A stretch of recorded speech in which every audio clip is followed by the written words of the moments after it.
Professor doctor Virendra Narayan Yadav. और सदन का मैं कृतज्ञ हूं कि आपने 25 के बजट पर मुझे आए हुए बजट पर बोलने का अवसर दिया।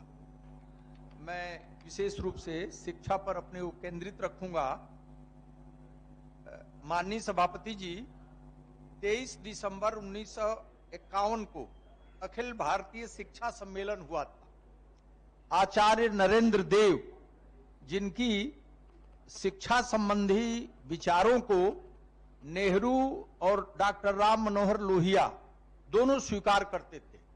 वैचारिक मतभेद होते हुए भी इन्हें काशी हिंदू विश्वविद्यालय, लखनऊ विश्वविद्यालय और काशी विद्यापीठ का देश की आजादी के तुरंत बाद कुलपति का पद दिया गया था।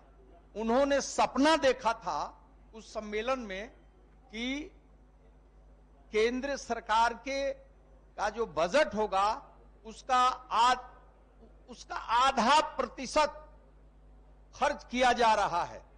इस पर उन्होंने बताया था, उसी समय कहा था कि अगर हिंदुस्तान का निर्माण ठीक से करना है, यहाँ के जो वंचित लोग हैं, गरीब लोग हैं, आम आदमी है, उसको बिना पढ़ाई लिखाई काम नहीं हो सकता है। तो शिक्षा के बजट के बढ़ोतरी की बात उस समय के जितने चिंतक थे, डॉक्टर राम मनोहर लोहिया हों, आचार्य नरेंद्र देव हों, इन तमाम लोगों ने इसे स्वीकार किया था। बिहार सरकार ने अपने बजट का जो 20% रखा है, ये तमाम जो लंबे दौर में शिक्षा के प्रति जो सोच और समझदारी थी, उसका परिचय राजग सरकार ने दिखाया है। इसीलिए मैं इस बजट का समर्थन करता हूं। नियुक्ति पर मैं एक छोटी सी बात आपको बताना चाहता हूं। कल ही एआई फट्टो यहां बैठे हुए हैं हमारे मित्र डॉक्टर संजय जी, ये भी उस संगठन से जुड़े हुए हैं, मैं भी जुड़ा हुआ था। वो अखिल भारतीय स्तर का संगठन है। उसके प्रधान सचिव ने कहा है कि हिंदुस्तान में अगर कहीं भी विश्वविद्यालयों में, विद्यालयों में जो नियुक्तियां हो रही हैं, उसमें शुद्धता और पवित्रता जो बिहार के विश्वविद्यालय सेवा आयोग में देखी जा रही है, वह अन्यत्र दुर्लभ है। अभी 116 प्राचार्यों की नियुक्ति हुई, अनुशंसा हुई है। कल या परसों उसका रिजल्ट आया है, इसी पर उसकी टिप्पणी आई है। 1,73,064 विद्यालयों में अध्यापक नियुक्त किए गए हैं। पुनः दूसरे काउंसिलिंग में 66,800 विद्यालय अध्यापकों की नियुक्ति हुई है। इसके अलावा सहायक प्रोफेसरों की बहाली हुई है। मैं आपको बताना चाहता हूं कि देश के विश्वविद्यालयों में हम लोग जाते हैं, हर जगह यहाँ के जो विश्वविद्यालय सेवा आयोग है, उसकी नियुक्ति की प्रशंसा हो रही है। उसके एक चेयरमैन यहाँ भी हैं, आज अनुपस्थित हैं। इस तरह यह बिहार सरकार की प्रशासनिक क्षमता का पता चलता है। इसके साथ मैं बिहार लोक सेवा आयोग से भी माध्यमिक विद्यालयों में प्रधानाचार्यों की नियुक्ति हुई है, उसमें भी शुद्धता और पवित्रता देखी गई। इसके साथ मैं शिक्षा से संबंधित एक जो समाजवादी ढंग और तरीके के लोग थे, या देश की शिक्षा पर जो सोचने वाले लोग थे, उन लोगों ने गरीब तबके की पढ़ाई लिखाई की बात सोची थी। और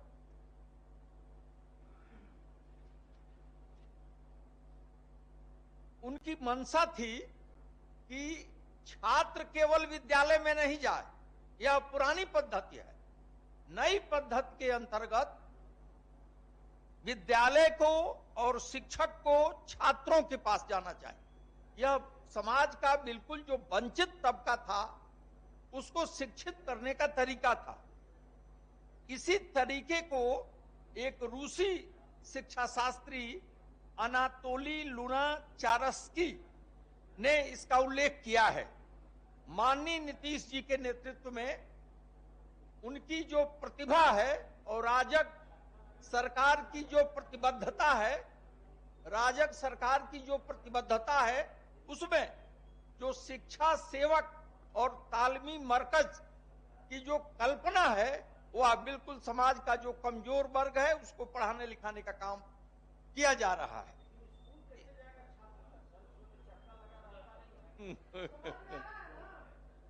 इसके साथ सर, जो गरीब तबके के लड़के थे जो पढ़ नहीं पाते थे, उनको बिहार स्टूडेंट्स क्रेडिट कार्ड योजना के तहत 3.70 लाख छात्रों को लाभान्वित किया गया है।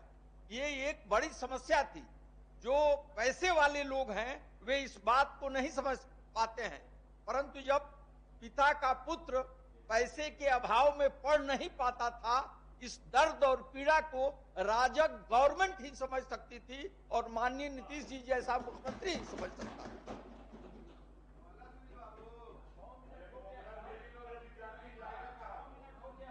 हाँ, वीरेंद्र बाबू समाप्त कीजिए।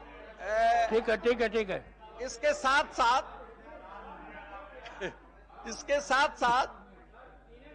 सर दो आदमी का ले लिए।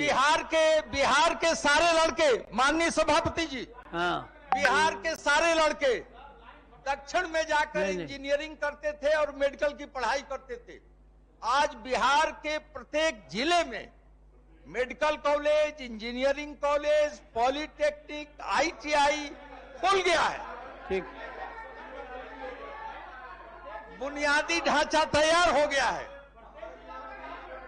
लोग चिल्ला के कहते थे। ठीक। आप ठीक बोल है। लीजिए। माननीय मंत्री इसका जवाब देंगे। माननीय मंत्री, अब बैठिए। माननीय मंत्री जी जवाब देंगे। ठीक है सर, इन बातों अब के इसको साथ समाप्त किया जाए। इन बातों के साथ वो सर जितना बोले हैं उतना मैं बोलूंगा, आज नहीं बैठूंगा। या तो मैं उनसे अयोग्य हूँ ना, ये माननीय सदस्य, नहीं तो माननीय सदस्य, ये जितना बोले उतना बोलिएगा तो आपका क्या होगा?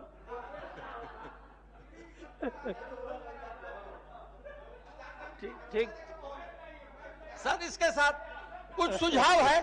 ठीक है, मैं माननीय सभापति जी की बात को मानता हूं, अपनी बात को निष्कर्ष रूप में लेता हूं।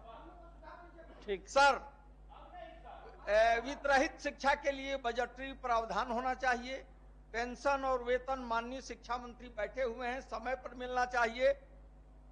पूर्व की सरकार एक साल वेतन नहीं मिलता था। हमारे मित्र विपक्ष में बैठे हैं, ये बोलेंगे एकदम सही। सर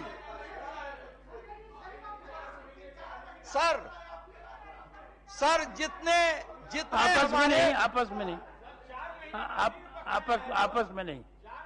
सर, जितने भी मैं शिक्षा, माननीय सभापति जी देखिए, 8 मिनट हो गए। 1 मिनट, एक बात कह के, जितने भी अकादमिक संस्थाएं हैं, N Sinha institute, KP Jaiswal, Bihar Rashtrabhasha Parishad, इससे बिहार की गरिमा बढ़ती थी। इन संस्थाओं को जागरूक किया जाए। और एक बात सर, भोजपुरी को 8वीं अनुसूची में शामिल करने की मैं वकालत करता हूं, इस सुझाव देता हूं। उसका कारण और बिहार सरकार ने इसकी अनुशंसा भी केंद्र सरकार को की है। यहां बैठे हुए हैं, लाभ जी चले गए। भोजपुरी प्रदेश की 2 गीत, बटोहिया और फिरंगिया, आजादी की लड़ाई में धूम मचाए हुए थे। उस भाषा के साथ अब अन्याय नहीं हो सकता है। सीनेट और सिंडिकेट का भी चुनाव होना चाहिए। बढ़ाइए तो कर रहे हैं। आप निंदा करने के लिए है हैं। ठीक है, अब हो गया, आगे बढ़िए। माननीय सभापति से खत्म करना है। ठीक है,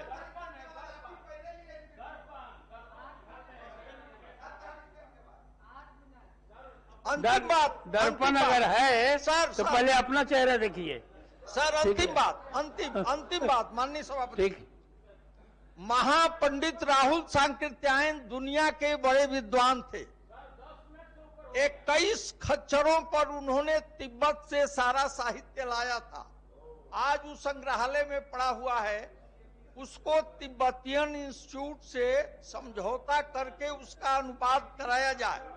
जो चीजें नालंदा में जल गई वो सारी संस्कृति हमारी छिपी हुई है। किताब रख दिए लाइब्रेरी में, इसी निवेदन के साथ को कहाँ छोड़ दिए। ठीक है, माननीय शिक्षा मंत्री से आग्रह है सौरभ इस काम कुमार को कराया जाए। सदस्य